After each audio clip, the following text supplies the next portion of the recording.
Yeah. And another exhausting Tyrion chapter begins. Let's see. What is it? 18 pages, yeah? Yeah, all right. We all love Tyrion chapters, though, don't we? Because they all offer great politics, scheming, investigations, even.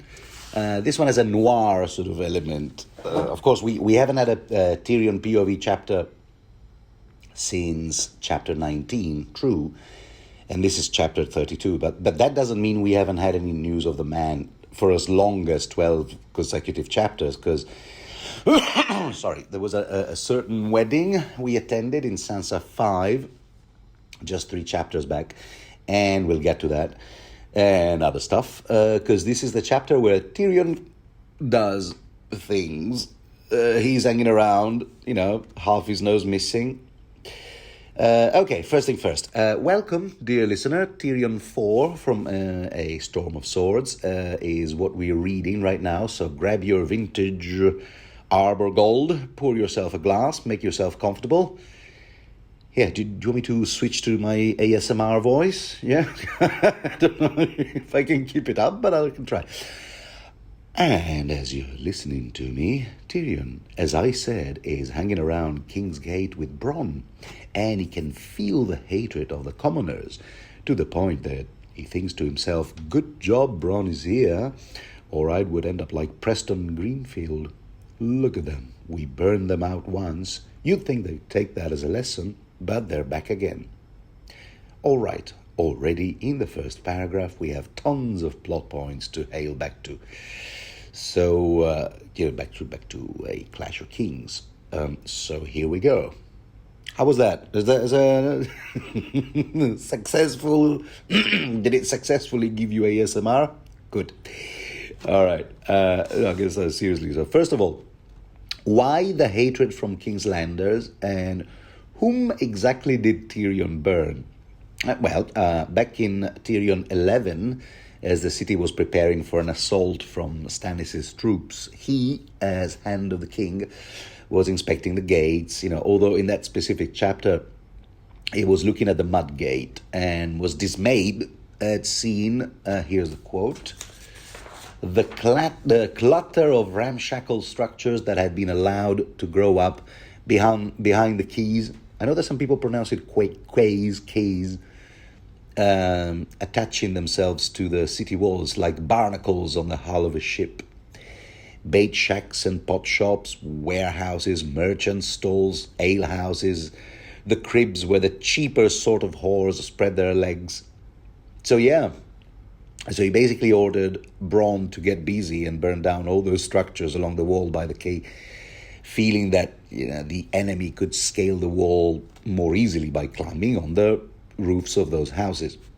Naturally, all those shop owners disliked Tyrion, and if they could have had their way, if they could have their way right now, they would grab him and make mincemeat of him, like they did with Sir Preston Greenfield, who was one of the casualties during the King's Landing riots, which happened in Clash of Kings, Tyrion 9. And yes, I can feel your question. Was he one of the thugs in charge of occasionally beating up Sansa on Joffrey's behalf? Yes, I'm glad you asked. He was indeed. So we don't particularly miss him. Yes, in the capacity of Kingsguard. So yeah, all about ethics and chivalry and defending the weak and all that. Yes, he was one of those who was routinely ordered to beat the crap out of Sansa on Joffrey's behalf, because he said, because the latter thought, it's unmanly, it's unkingly, it's unkinglike for a king to beat up his own fiancée. So yeah, let's have one of the Kingsguard do it for me. So yeah, as I said, we don't particularly miss him. This Preston Greenfield. Never mind. And Bronn. Anyway, so there they are at the harbor, and Bronn is like, "Yeah, sure, they're back. All these, dodgy shopkeepers. Gotta earn a living, don't you? Yeah, everybody has to earn a living. War or no war. Want me to slaughter them? Yeah, I love it how he switches from, ethical compassion to, all right, let's get rid of them then. Just give me a dozen men and it's done. Once they're dead, they don't come back. Well, we just read a Sam chapter recently, didn't we? Not to mention, John has had his little, brush with the whites, with the undead. So yeah, those characters, and not to mention Lord Commander Mormont. He would, they would have a thing or two to say about that. The dead not coming back. Yes, so never mind. Anyway, so Tyrion is like, nah, mate, that's all right. Just see that he doesn't get out of hand again. Out of a newly appointed hand, the actual hand. But no, it's really these not. You see, Tyrion is this is not a job for the hand. Obviously, Tyrion is being tasked with surveying the keys because the harbor needs to be up and running, ready for business pronto. But this was a task that would normally be assigned to Tywin's brother Kevin, which I don't get, because is that something that the Master of Law was supposed to do? Master of Law, restoring the harbor to its former glory. I don't know, it doesn't sound like... Anyway, it is part of his portfolio. But anyway, so, Kevin, the Kevin dude, he's not doing too well, morally, psychologically speaking. We know that his son, Lancel, seems to have one foot in the grave. The wound he suffered during that above-mentioned assault. But let's not forget that his other son, Willem, was one of the boys slain by that jolly chap, Rickard Karstark, in retaliation for Jaime whacking his own sons, Eddard and Thorin Karstark, in battle.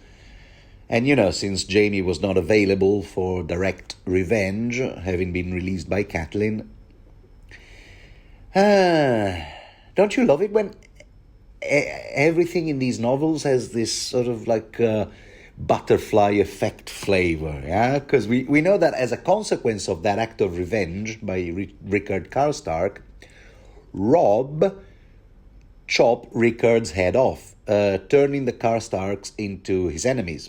We've seen them popping up everywhere through the Riverlands, especially in those Jaime and Arya's POV chapters, looting, sacking towns, looking for the Kingslayer.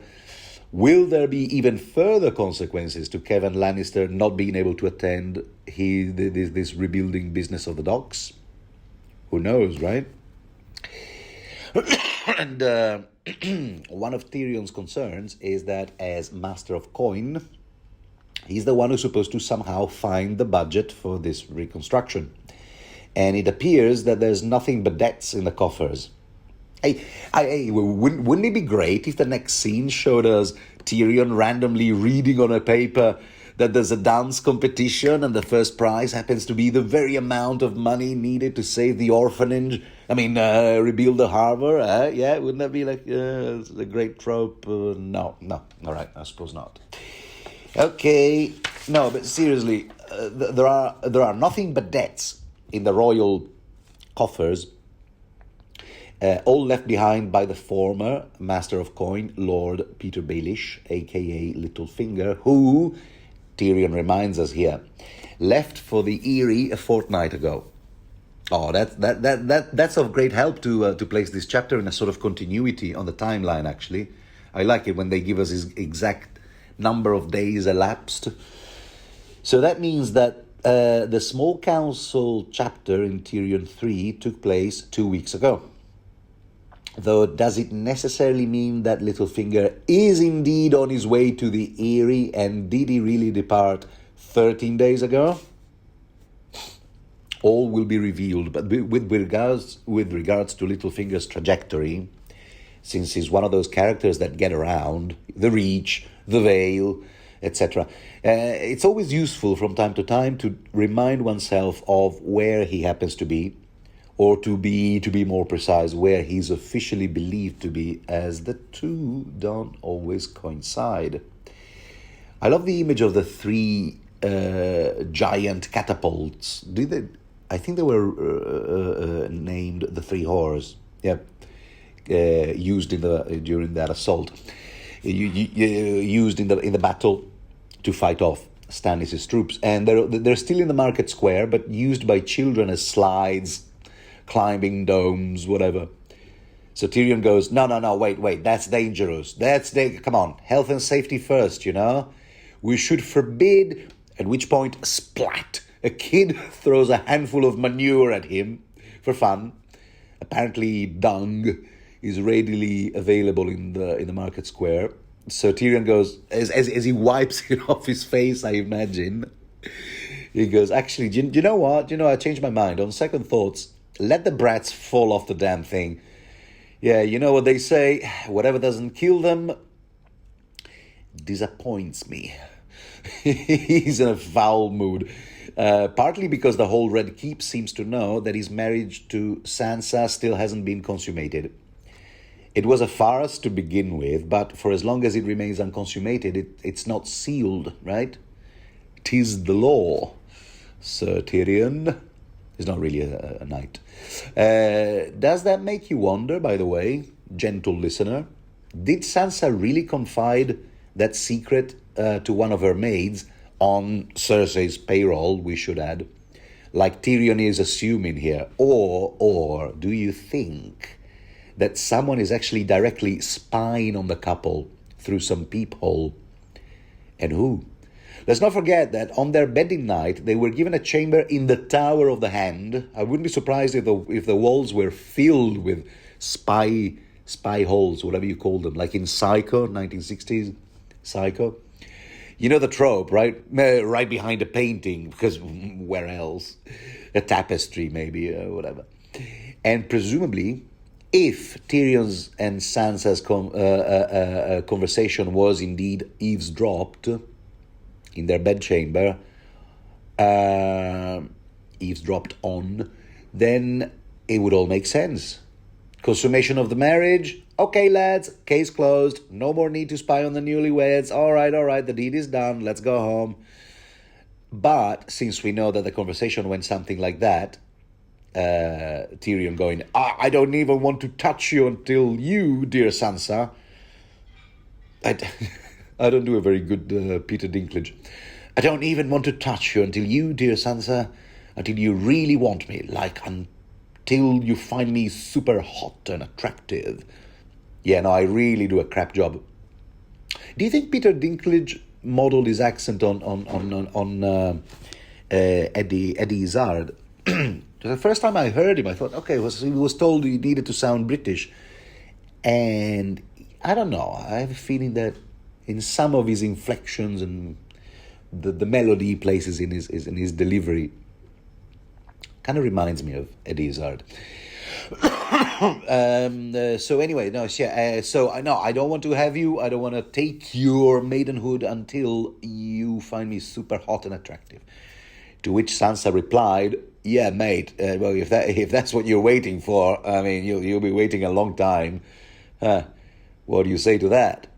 So that conversation might have prompted whoever commissioned the wiretap surveillance to keep listening, even after the couple moved to Tyrion's actual headquarters, which I can't seem to recall exactly where they are, because anyway, that's a minor detail.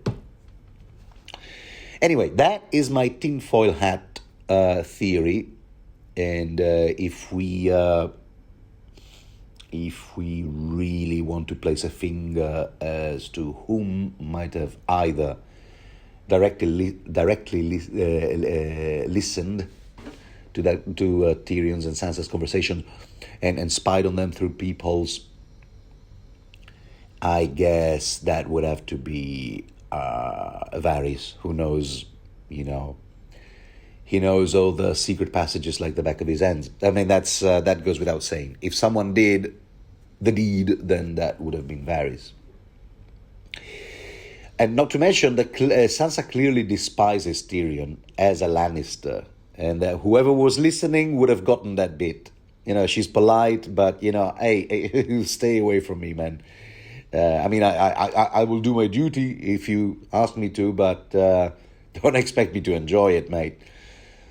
So she despises Tyrion as a Lannister, doesn't find him attractive in the least, remains polite and cold and distant. So yeah, his marriage is no fun all across the board, although really, I know what you're thinking. He's in no position to complain, since he has Shay on the side, who incidentally doesn't even seem to mind that he's been forced to marry.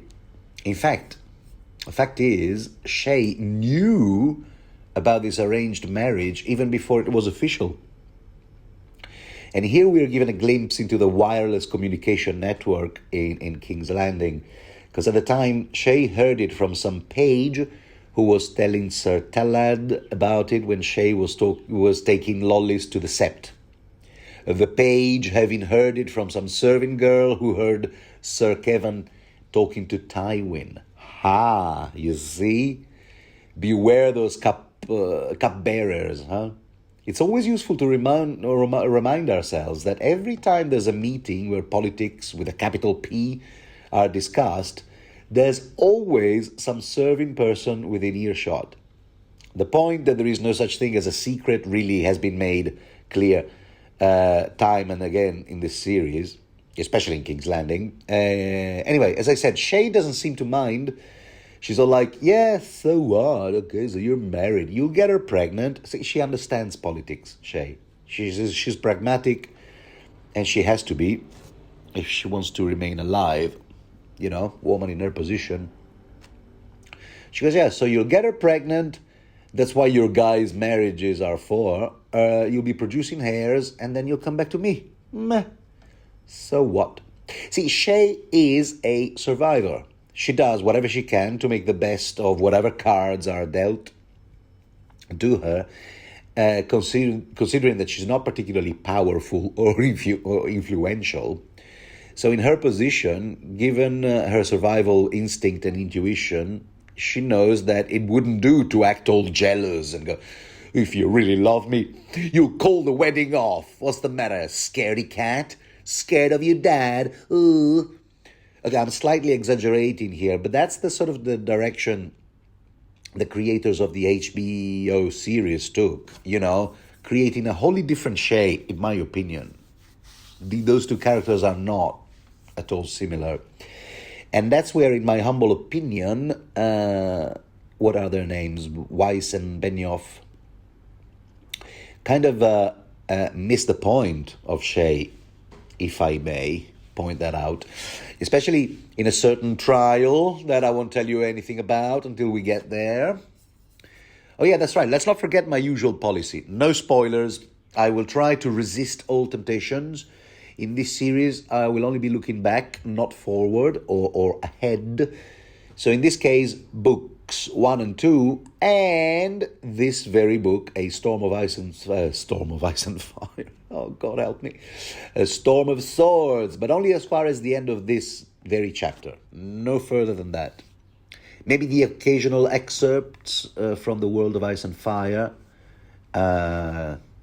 sparingly, because when this book had been released, the World of Ice and Fire didn't really exist yet. So I would like to make predictions and forecasts only on the basis of these 3 books. Well, the book and a third right now. 2 books and a third right now. With the same amount of limited information that was available to readers of the book when it was published. How does that sound? That should keep it, that should be a safe enough policy to keep this commentary spoiler-free. And I'm doing all that in case you, dear listener, happen to be a first-time reader. Who knows? It might be the case. Anyway, back to the chapter where Tyrion is still walking along Market Square, casually tossing charity money to begging children. There's never shortage of those around there. It's not as bad as it was in the previous book, but yeah. And he's noticing how the Tyrells, for all the popularity they have acquired in this city for allowing their foodstuff back in town, if we forget the fact that they were mainly responsible for starving King's Landing by withholding deliveries in the first place, the Tyrell Corporation is cynically profiting from a captive market because prices of food are still staggeringly high. Okay, remember I said I was going to keep track of currency, right? How much buys you what exactly in this universe? Because I hate it when there's no proportion or consistency between prices of commodities in literature, sci-fi, fantasy, Western movies, especially. Ping, like in Louis C.K.'s act monologue. Ping, a big fat coin tossed on the counter of a saloon. So here we go. Okay, remember that in Jamie 2, the same book, Brienne buys 3 horses at the Inn of the Kneeling Man. Here's the quote. Got it right here. An unlikely trio, a lumbering brown plough horse, an ancient white gelding blind in one eye, and a knight's palfrey, dapple grey and spirited. Spirited. He has spirit. And Jamie, in that chapter, estimated a fair price for all 3. So here's the quote. Give him a gold piece for the grey, if he'll include the saddle, a silver one for the plough horse, and he ought to pay us for taking the white off his hands. You heard him, all right? Okay, so now listen to what those same coins buy you at King's Landing's market right now. 6 coppers. Okay, I don't know much about 6 coppers. How they translate into silver coins. Is it 100? I doubt it. 6 coppers for a melon, a silver stag for a bushel of corn, and a dragon, which is a golden, for a side of beef, or 6 skinny piglets. Okay, right. How big is a side of beef anyway? Is that literally half a cow? If that's the case, and I'll look it up, half a cow costs as much as a palfrey horse. There you have it. Which is a luxury item, mind you, so outrageous. But not as insane as the price of a bushel of corn, which is sold at the same price as a plough horse. Although it all... Okay, never mind. It goes in my currency ledger, okay? Now... okay, here we go. Oh, no, wait. Okay, a bushel of corn is actually 56 pounds or 25 kilograms. Okay, I suppose you can make a lot of tortilla chips with one of those bushels. Okay, all right. Although I suspect that corn in this universe is not, the one that ravens keep demanding, especially Lord Commander Mormont's raven. It's not the sweet corn, maize, but a different sort, because to my knowledge, food native to the American continent isn't available in this world. Potatoes, tomatoes, tomatoes. Anyway, that stuff goes in my food ledger. I'm keeping track of that as well. I'm such a geek for world building, dear listener. It goes in my ledger. I keep ledgers. Yeah. To be continued. Right, so this is where we find out that Tyrion, aside from his survey of the docks, has actually got a different purpose. He follows Bronn through a dodgy alley. There's a quote, a carter beating his horse, an old woman throwing night soil from her window, 2 little boys fighting with sticks, 3 gold cloaks escorting a captive. See, that alley there, it's not exactly Avenue de Monte Carlo. And at the dead end of this crooked alley, your destination will be on the left. See, they're using Google Maps right now because it's all very, windy. And so what is their destination? Well, it's a wine sink of questionable reputation, a watering hole, an alehouse, whatever you want to call it. And Tyrion enters the premises to bribe someone. We learn he has 30 golden dragons in his purse, and he's thinking, it's a bloody fortune for that guy. more than he's likely to see in a lifetime. Aha! See what George R. R. Martin has done here, huh? First, he primed us to appreciate currency, the value, the price of things. And now he's given us a better appreciation of how much money Tyrion is going to give this man he is about to meet. 30 gold pieces, huh? Why, you could buy 15 cows with that amount, we just learned. 15 cows is a lot, actually. I wouldn't have room to put them. I don't own a ranch, a farm. So yeah, I wouldn't know where to. But 15 cows, yeah. He's giving 15 cows to some guy who clearly cannot afford to be seen drinking in a better quality, cocktail bar.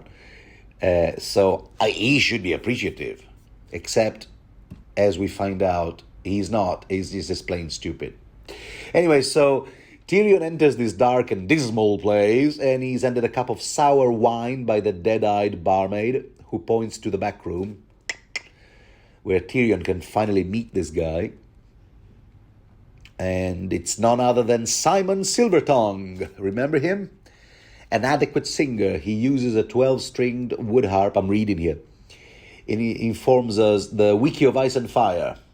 But let's cast our minds back to A Clash of Kings, Tyrion X, when the above-mentioned Tyrion went to visit his lover Shay in that cozy manse where he'd placed her, just outside the Iron Gate. The singer was right there in the living room, as the handiest form of entertainment one could afford in this universe. Here, let me read you the exchange at the time. Because Simon greeted Tyrion, there he is, got a bookmark. Simon greeted Tyrion, who was technically the one paying Simon's rent and wages. Here we go. The man broke off. "My lord hand," he knelt, balding and kettle-bellied, murmuring, an honor, at which point Tyrion went, "Who the hell is this guy?" Okay, this is not verbatim. "Who the hell is this guy?" "I am called Simon Silvertongue, my lord. A player, a singer, a tale-teller." Tale-teller being the operative word here, huh? And dead men tell no tales, right?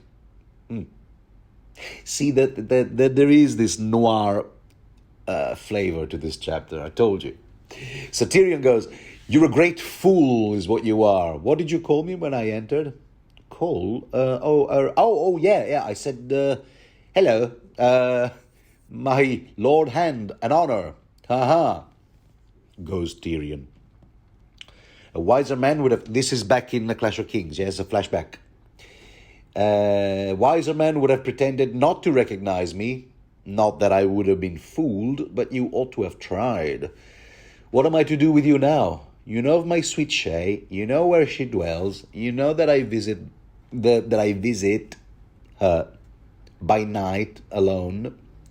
I swear," he went, "I'll tell no one. On that much we agree. Good night to you." At which point Tyrion led Shay up the stairs, just to provide more potential blackmail material for this Simon. And this was where Shay revealed that, you know how it is, feeling bored, all alone in that manse, she had hired a singer to keep her company. Fast forward to A Storm of Swords, and, you can reacquaint yourself with the full thing in my commentary of Tyrion II. 8 minutes and 48 seconds into the commentary. I'm just that good. I'm good like that. But if you can't be bothered, and you want to stay with this commentary, I don't blame you. Why would you want to interrupt something to go back? I will give you the Cliff Notes. Here's a synopsis of that relevant bit of the chapter. Fearing for Shay's life, what with Stannis' troops marching towards King's Landing and all that, Tyrion had Varys use his influence to relocate the woman, Shay, which he did, At which point Shay became and remains a maid to Lollis Stokeworth. As opposed to what happens in the HBO series where she ends up being a maid for Sansa. I guess because Weiss and Benioff wanted to have Shay witness Tyrion trying to be nice to his newlywed wife, so they could play on the jealousy element. Whereas we know that Book Shay isn't the jealous type. Anyway, at this point, Tyrion became dependent on Varys every time he wanted to get intimate with Shay, so they had to encounter in Varys' minimalistic quarters with a hard mattress and no air conditioning. I mean, really unacceptable. And it's in one of those encounters that Shay revealed to be well informed on all of the extravaganzas planned for the royal wedding, because none other than Simon had told her all about it. You know, the 77 courses, the pigeon pie, all that stuff. At which point, Tyrion nearly fell off the bed. Wait, what? How are you still in touch with that guy? At which point, Shay candidly revealed, I persuaded Lady Stokeworth to hire him. Kind of like our resident entertainer. And that chapter concluded with Tyrion asking Bronn to investigate on this Simon Silvertongue, where he goes when he's not singing for lollies. What's the best chance to speak to him alone, etc., etc. What are his whereabouts? I want a full report on this Silvertongue guy. Silvertongue, yeah, and yet Tyrion plans to pay to buy for his silence by paying in gold. That's interesting. Anyway, so that right now, between that chapter and this one, Bronn does feel a bit like sort of like a Philip Marlowe type, a noir detective out of a Raymond Chandler's novel. First, digging up Sir Mandon Moore's past, remember? Now this. So yeah, told you, a bit of a noir kind of story here. So full circle, back to this chapter. Now Tyrion has located Simon right there in this seedy bar. The film noir analogy continues. And Simon, always sticking to his script, playing dumb, basically. He greets Tyrion. Oh, hello, mate. In fact, my Lord Hand. And he says this in public. How moronic. Besides, he's not even Lord Hand anymore. No, but he does let transpire that he just is really like well up to speed with recent developments. He goes, congrats on your wedding, mate. Oh wow. I mean, congratulations on your wedding. If you told me, I would have turned up and dropped a tune or two, like a DJ. But but Tyrion, that's not what he's there for. He's not there to make friends. He has zero time for all that, and he cuts the bullshit. Listen, yeah. Okay, first of all, I'm no longer the Hand. And secondly, have you got a big mouth, you know what I mean? I'll tell you what, I have an offer for you. Suppose you go on tour, with your music, on the road, life of a musician, isn't that what the kind of life that a musician is meant to lead? Thrash in hotel rooms, and I'll finance the whole thing. Cling, cling, cling, see? He shakes the purse with the gold dragons inside, yeah? What do you think? A tour of the free cities. How would you like that? The city harbor is closed right now. I've been there, so yeah, I should know. But Bronn can give you a ride to Duskendale, all expenses paid. Come aboard. They're expecting you. Love boat. Expecting you. I don't even remember the melody to do this boomer reference properly. I seem to remember the words only. But Simon, I don't know. Either he's emboldened by the drinks that he's just guzzled, and also he hasn't exactly seen how much Tyrion is offering him. So he goes, Yeah, no, but let me sing you this song first, yeah? And he goes on to basically describe in verse exactly the one thing Tyrion has been dreading. A full account of his secret relationship with Shay. Here, let me read it to you. That's the song. Yeah, his new song. Check this out. He rode through the streets of the city, down from his hill on high over the wines and the steps of the cobbles. He rode to a woman's sigh. For she was his secret treasure. She was his shame and his bliss. And a chain and a keep are nothing compared to a woman's kiss. Yeah, there. The chain, being the chain worn by the hand of the king. I mean, strictly speaking, not everyone would immediately get all those references, but you know how it is. All it takes is one listener, with a backstage pass to go, oh, great performance, mate. Let me buy you a drink. Oh, so who's that song about anyway? Anyone we know? Oh, and check out this other verse. For hands of gold are always cold, but a woman's hands are warm. Yeah, because the chain worn by the hand of the king around his neck is made of tiny gold hands, clasped together. And there's also some foreshadowing here, but that's all I'll say for now. Anyway, so Tyrion has heard enough and advises Simon never to sing that song again. Ever. Not even in the shower. And, if he was smart, Simon would just take the hint and the gold, never to be seen again. But no, he goes, no, oh well, if you don't like the song, personally, who knows, maybe your sister or your father might appreciate it. I mean, it couldn't be more blatant, right? But every man has his price. So Simon goes, listen, yeah, you know the royal wedding, yeah?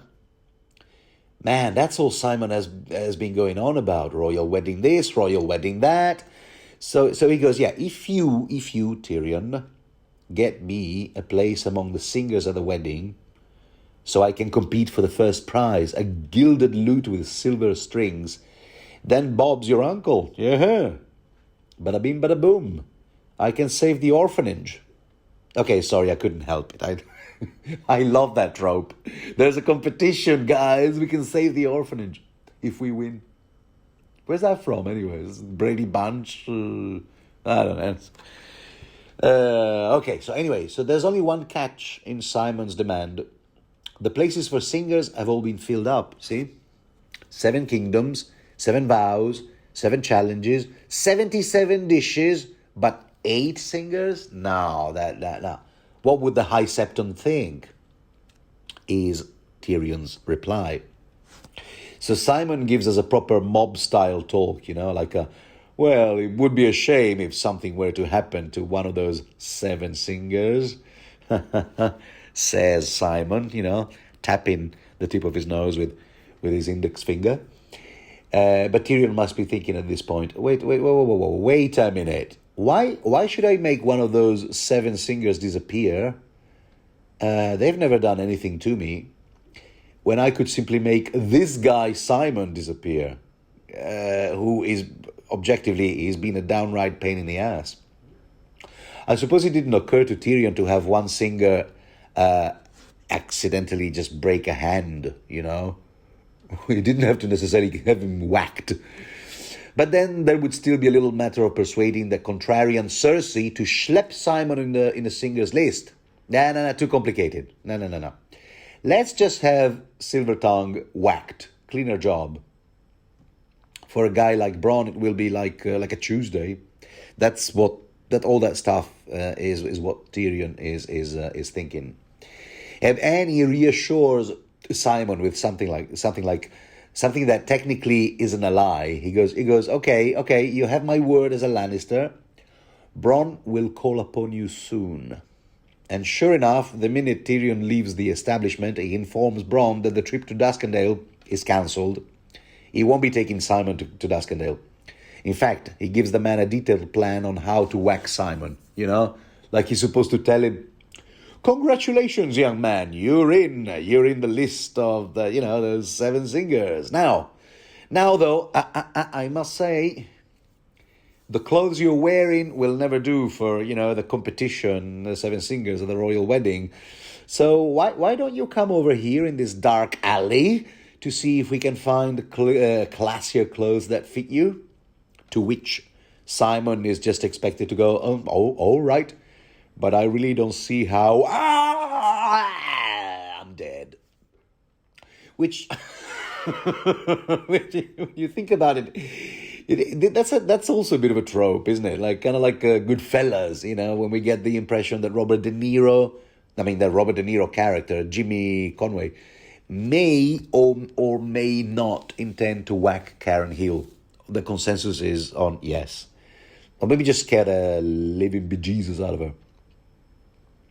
Using the same line, yeah. Why don't you come over there? Okay, I'm not gonna attempt a De Niro, impression. Why don't you go over there, Karen, and see if there are any dresses that fit you? Just don't behave like a Karen to the employees. The only detail Tyrion isn't clear about is how to make Simon's body disappear altogether, because it's not like how hydrofluoric acid is available in this universe, a la Breaking Bad. But this is where Bronn contributes. He goes, no worries, mate. Yeah, I know a pot shop in Flea Bottom that what makes meat stew with any meat. Any meat. No questions asked. Yummy. That's what Bronn says. Now, I would like you to picture this. Bronn in the pot shop, the back entrance, because, for obvious reasons, delivering a body bag containing Simon's lifeless body. And the owner, without even blinking an eye, he just keeps sharpening his knives and goes, what have we here? Same as last time, mate. Another human cadaver? Because, obviously Bronn has done this sort of thing before. We imagine. There's no way he's never done that before. Come on. And what to make of Tyrion? Are the cracks within this notion of, Tyrion is a good guy? Are the cracks beginning to show? For now, it's just a case of Tyrion is a good guy, but ruthless when he needs to be. To see what happens next in Tyrion's arc, well, we'll just have to keep reading, my friend. But I'll be there. I'll be there with you. Every step of the way, every chapter, so we can examine them together. Will you be there, dear listener? Oh, that would please me no end. So they get back to the Red Keep, and Tyrion hasn't had time to undress for the bath. He desperately wants to leave. That he learns that his father Tywin is summoning him to his office. Solar. And we need those chapters now, because we readers are essentially cut out of power games and machinations. Since for the first time in this series of books, we are reading a book in the saga that doesn't provide a POV of a hand to the king. Have you thought about that? Yeah, I bet you have. So in walks Tyrion into the Hand's headquarters, which I can't help but picture kind of like a Don Vito Corleone's office, and there's Tywin busy in a conversation with some dude who's saying, cherry wood for the scabbards, bound in red leather and ornamented with a row of lion's head studs in pure gold. Yeah, what do you think? Perhaps garnets for the eyes?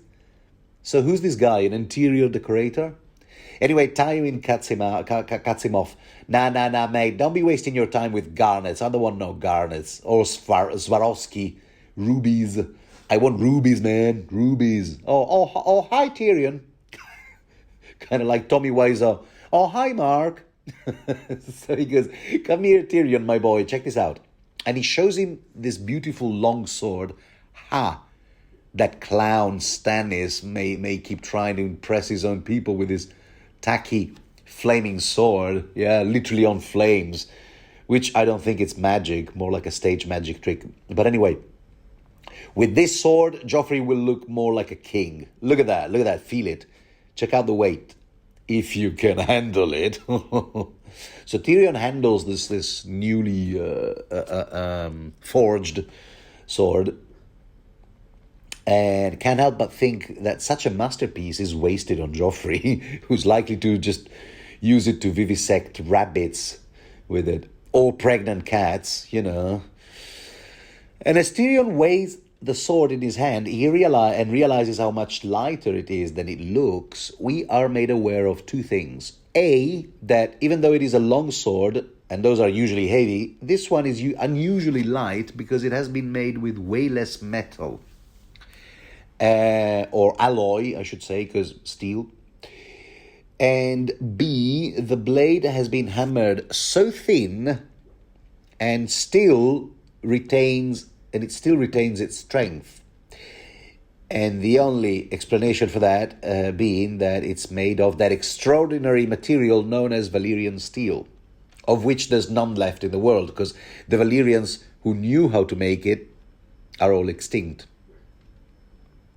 So yeah, Tywin is all happy and giggly. Yeah, I know, right? Valyrian steel, no less. I mean, check this out. There's a backstory of House Lannister, you know, owning one sword made of Valyrian steel back in the days when there were kings on the rock. But one such king, some King Tommen, had embarked on a quest to Valyria way back, and never returned. And more recently, Geryon, is it Geryon or Geryon? Jerry, if they call him Jerry, then I guess Geryon. Geryon Lannister, the youngest and most reckless of Tywin's brothers, had also sailed to Valyria to try and retrieve that very sword, named Bright Roar. It reminds me of that Monty Python sketch. The purpose of this expedition is to find out what happened to the previous expedition. I don't do a very good John Cleese either, but guess what? Uncle Jerry never came back either. See, you know, guys, just don't go to Valyria is all I'll say. So what Tyrion is asking is, where could this Valyrian steel sword possibly have come from? And also, what's with this bizarre color on the blade? Because it's a mixture between the typically Valyrian black and some kind of crimson. But if you look really close, you realize that at a very fine level, those two colors aren't actually mixed, but they stand next to each other. There's a really close, in sort of like micro rows of red and black and red and black and red and black. What's that about? Fans of AC Milan. Turns out that the blade refuses to incorporate the crimson that Tywin insisted to infuse in the metal, because Valyrian steel blades are kind of a memory of swords, apparently. And besides, when you stop and think about it, what was Tywin thinking? I mean, I get it. You want to make Joffrey look more like a proper king, you know, legitimate heir to the throne and all, and yet you're giving him even more Lannister symbols. I mean, is there an end to your vanity? Crimson sword in red leather, ornamented with a row of lions' head studs with rubies for eyes. I mean, given the rumor spread by Stannis that Joffrey is exclusively a Lannister product, you know, born of twincest, wouldn't it be more sensible to give Joff more Baratheon, you know, paraphernalia, memorabilia, or a Latin word like that? Symbols, yeah. Stags and whatnot, you know, remember those? Anyway, what do I know? And Tyrion, aside from thinking, but I am your son. Yeah, because Tyrion is I forgot to tell you that Tyrion said, look, yeah, well, the color is cool though, huh? Yeah, it's a cool color. I mean, it's not exactly what I initially intended, but it's really cool. Look at that. It's got these shiny, sort of reflexes, whatever, reflections, and the armorer. That's right. Oh, it was the armorer who was speaking earlier, not the interior decorator. The armorer informs Tyrion that there's another sword, identical. Well, not exactly identical, actually. Wider, longer, heavier, and a little less fancy, you know, designed for real hand-to-hand combat, not just ceremonial, and not just to show off in the throne room. And that's the sword Tywin has commissioned, and I quote, "for my son." Oh, I think this Charles Dance line came out just right. I don't know. I don't want to start patting myself on the head too soon. And then this is where Tyrion goes, but I am your son. Yeah, never mind. I know exactly what you mean. And he's also noticing how certain Tywin seems to be that Jaime will be coming back. That's interesting. That is interesting. Yep, because we know that Jaime has been taken to Harrenhal. Will be taken to Harrenhal. Is that right? Or is it too soon?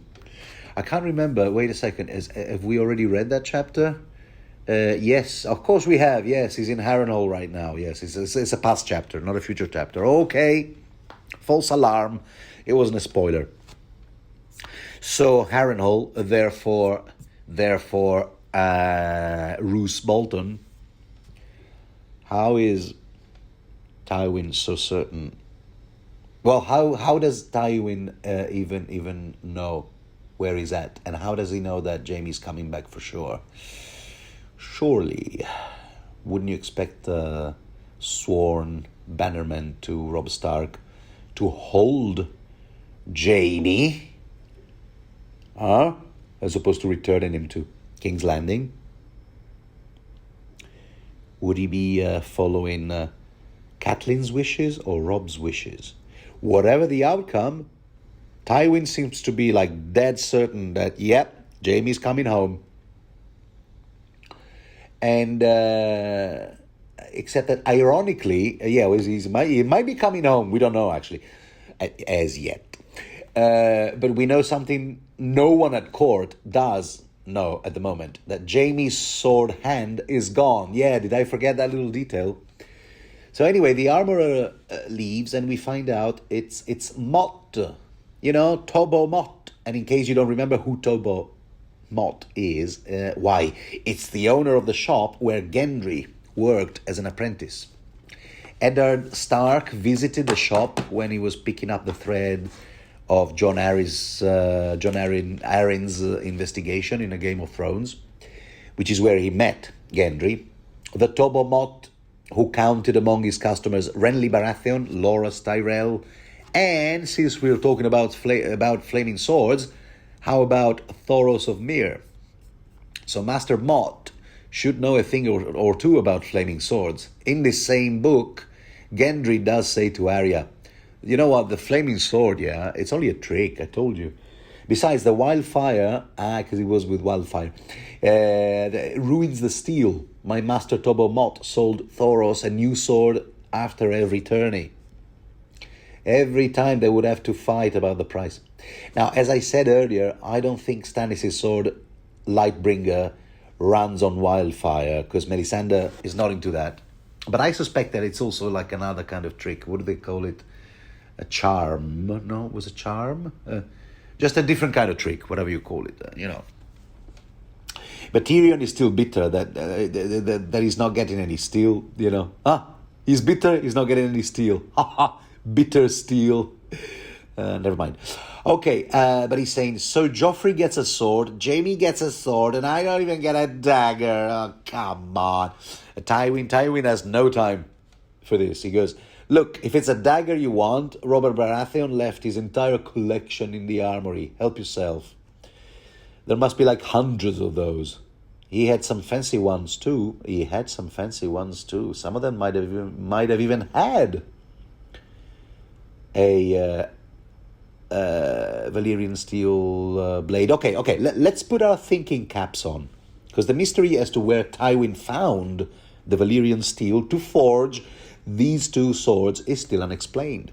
Could it be, I'm just thinking aloud here, could it be that some of these daggers belonging to the late Robert Baratheon might have had a Valyrian steel blade, perhaps just enough for Master Mott to melt and forge those two long swords?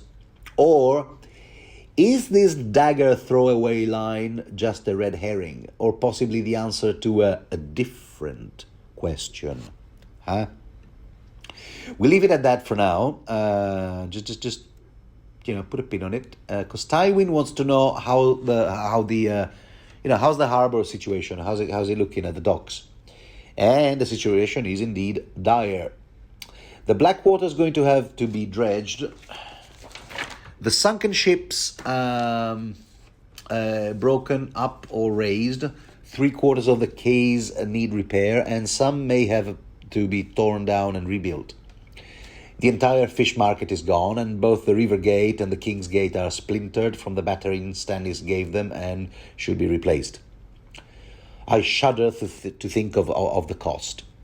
And all the while he's thinking, hey, there's this rumor about you, Tywin, shitting gold, just a popular lore, But if that turned out to be true, why don't you finance the rebuilding? Of course, this image of Tywin shitting gold could be foreshadowing something, but that's all I'll say about it as well. Lots of foreshadowing here in this chapter.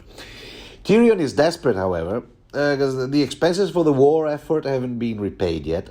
The crown is massively in debt, with Castle Rock, incidentally. And now there's this royal wedding coming out, 77 main courses, 1,000 guests, a pie full of doves, singers, jugglers, a bloody dancing bear, for God's sake. This is a recurrent theme, yeah? The reckless spending, remember? Back in Book 1, the tourney that was held to celebrate Eddard Stark's appointment as Hand to the King, when the crown was drowning in debt. But Tywin, cuts immediately to the chase. First of all, the money's there in the royal coffers. Somewhere, I don't know. Because we're swimming in gold, apparently. How do I know? Why, from Littlefinger. You see, since we were speaking of daggers, it's always useful to remind ourselves that with regard to a certain dagger, and indeed with everything else, Littlefinger lies, okay? Anyway, Tywin continues. Secondly, we need an extravagant wedding. How else are we going to flaunt our wealth? See, the Lannisters under Tywin's management are a bit like those, pluri-billionaires, with collections of gilded Rolls-Royce cars, gilded toilets and their private jets. But anyway, Tywin's final word in the matter is this. I'll tell you what, son. I'll meet you halfway, yeah? I will not cancel the debt I am owed from the crown. I will go ahead with the extravagant wedding, and I will have the port up and running. And you will find the coin, or I'll find me someone who can. How does that sound? Yeah, that's right. That's Tywin's way of meeting someone halfway. So Tyrion realizes that this is an offer he can't refuse, because you will have noticed in the previous book that as Hand to the King, he got addicted to being in the middle of things, politics, power. He loves it, and he's really rather good at it. I mean, he's skilled. It's sort of like some kind of Rowan Atkinson in Blackadder, not quite the most powerful position, but in a very influential position. So if he loses his post as Master of Coin, poof, there goes his seat on the small council. So yeah, there's another argument lost with his father. But if you think that's the end of it, here's a final PS. Oh, by the way, Tyrion, why are you stalling in this making me a little grandson with Sansa Stark business? Huh? Damn, he knows. Someone has big ears and a big mouth. Huh? Again, Tyrion's suspicious focus on either Varys or Cersei, who happens to have Sansa's maidens in her pocket.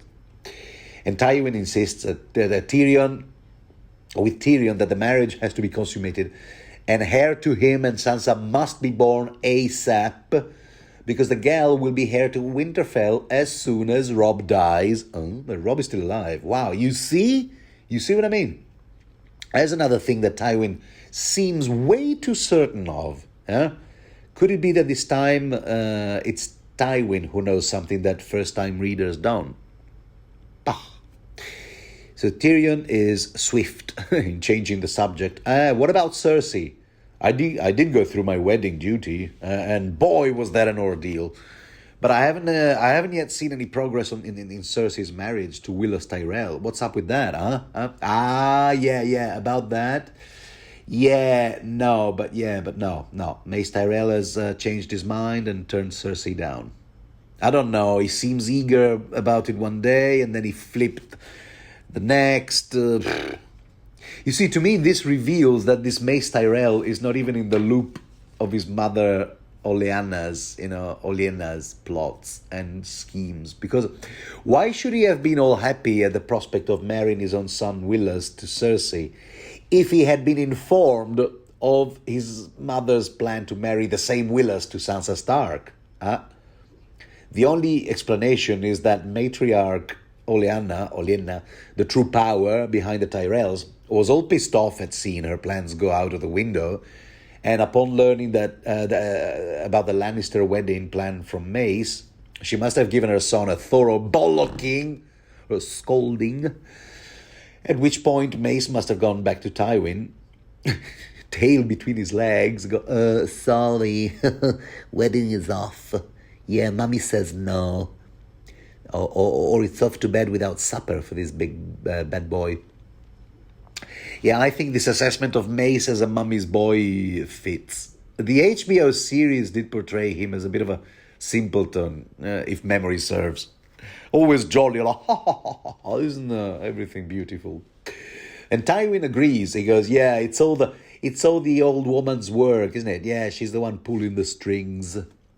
And I have it from trusted sources, i.e. Varys, that the Tyrells now figure that Cersei is damaged goods.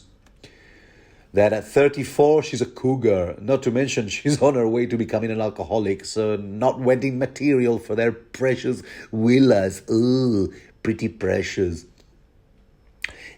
All these dialogues are slightly paraphrased, yeah, in case you hadn't noticed. Yeah, because I think Willas must be like in his 20s, and, a 14-year gap in this universe tends not to be overlooked. I might be wrong. You tell me. I didn't find Willis's age in the appendix to this book. Be it as it may, Tyrion is cherishing the news.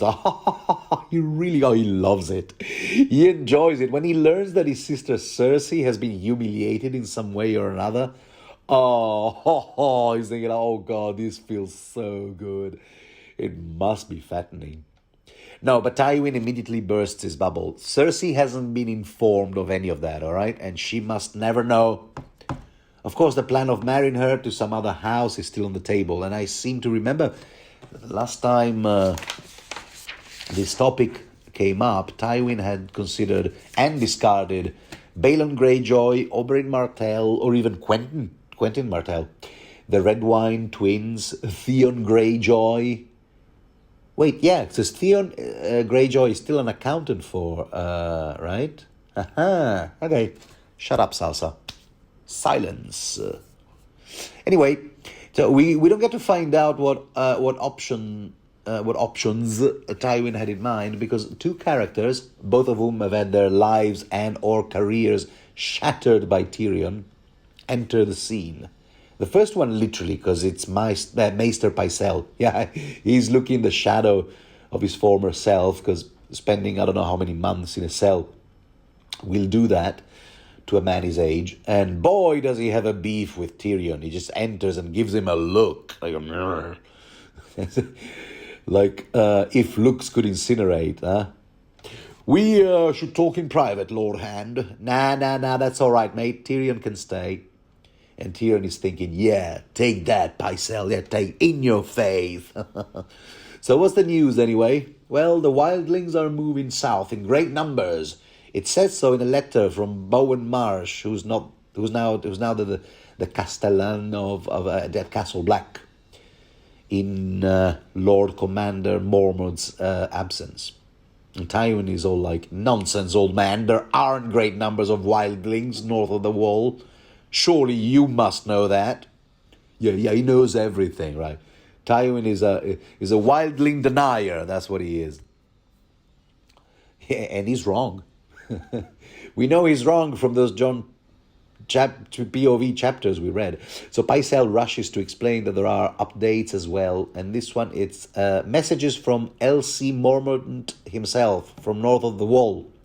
One solitary raven arrived, carrying this latter's letter.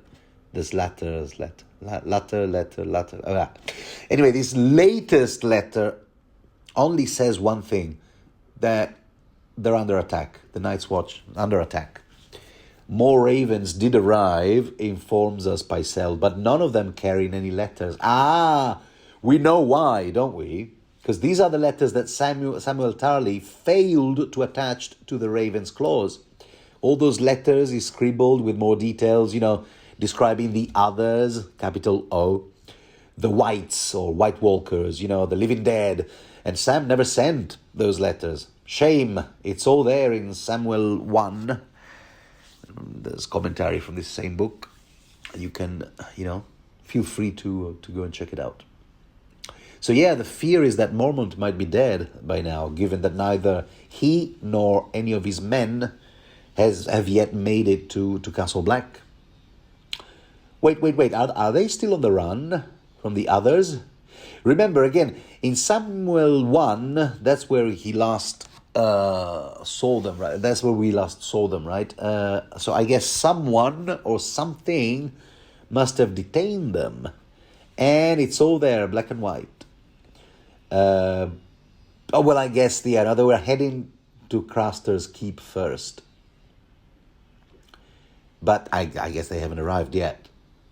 And besides, they used up all their ravens. Anyway, so it's all there in this letter. Bowen Marsh is asking for more men to be sent to the wall. Right here in a letter addressed to all 5 kings. I beg your pardon. Tywin is not impressed. 5 kings? No. That won't do at all, I'm afraid. No. See, he's getting all pissy about that because there's only one king as far as he's concerned. Still.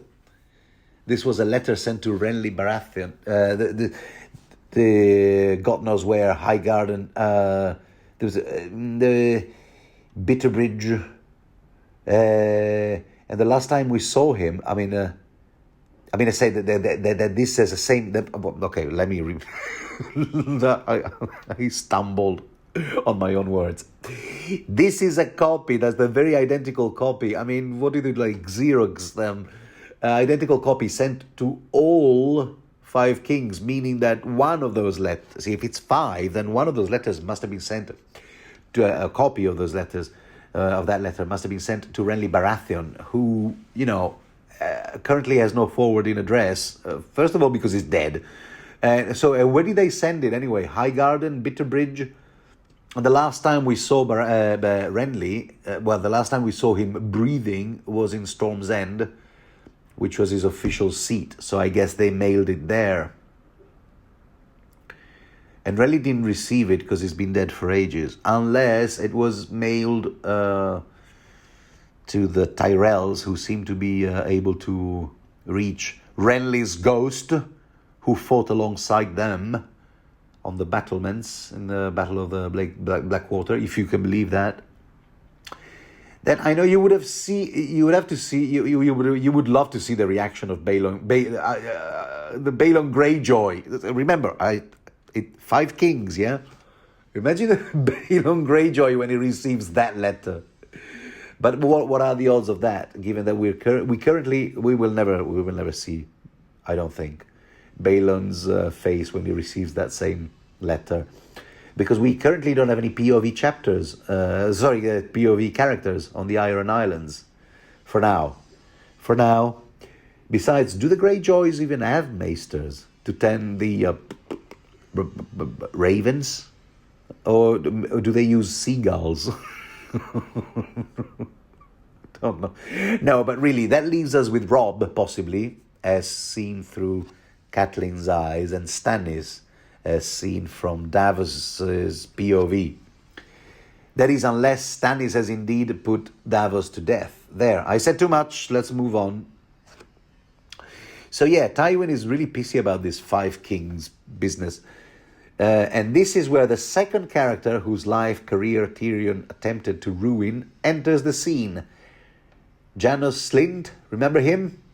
Because Tywin goes, tell you what, mate, if they want men from the Crown Lands for their army and Mormont is indeed dead, well, then they'd better choose one for our people to the new role of Lord Commander. See how Machiavellian, that this is one of those situations where the word Machiavellian fits. Tywin says, okay, well, they want new men, okay, but first, Janos Slynt had better become the new Lord Commander of the Night's Watch at Castle Black. Pronto! It's either that or they can forget about it. So Tyrion objects. He goes, surely, don't they usually get to vote on that, the good old democratic process? Besides, the most suitable candidates would have to be the commander of the only two towers currently manned, Cotter Pike and that other dude. But Tywin would have none of that. Dennis, I got it right, yeah. Dennis Mallister from the Riverlands is in charge of Shadow Tower, and Cotter Pike is in charge of Eastwatch by the Sea, and he's a bastard from the Iron Islands. So both of them come from kingdoms in open war against the crown. I don't know. Like, first of all, I don't know what kind of allegiance you can expect Cotter Pike to have vis-a-vis the Iron Islands. And the Iron Islands, wrote a letter to Tywin recently where Balon Greyjoy offered an alliance. So, no. But anyway, Tywin... No. Tywin just wants Slynt as Castle Black's new, the Night's Watch new commander. But surely, Father, the Janos Slynt, who incidentally happens to be at the Wall because I sent him there, that guy is a butcher's son. You said it yourself, and with our contempt for lower classes, why would you? Yeah. Well, I said that only when I meant that he wasn't, shall we say, Lord of Harrenhal material. Yeah, I still mean that. Yeah, that's right, because Harrenhal had been given to Slynt first before being gifted to Littlefinger. So anyway, the other objection to Janos Slynt being considered for command of the Wall is that he's new, just arrived. But I'd say that's probably a weak argument, because, okay, Slynt have never been, might not be accustomed to, the climate and temperature of the Wall, but, he has been a commander of the City Watch. He's no stranger to command. He has been in charge of thousands of men. Now, the only valid arguments are those on an ethical basis, but we know that those kinds of arguments don't really tend to resonate with Tywin Lannister. Yeah, you know how it is. Janos Slynt being one who doesn't flinch commissioning, infanticide. So there's that. And listen how Tywin hedges his language in the letter that he sends, the reply letter he sends to the Wall.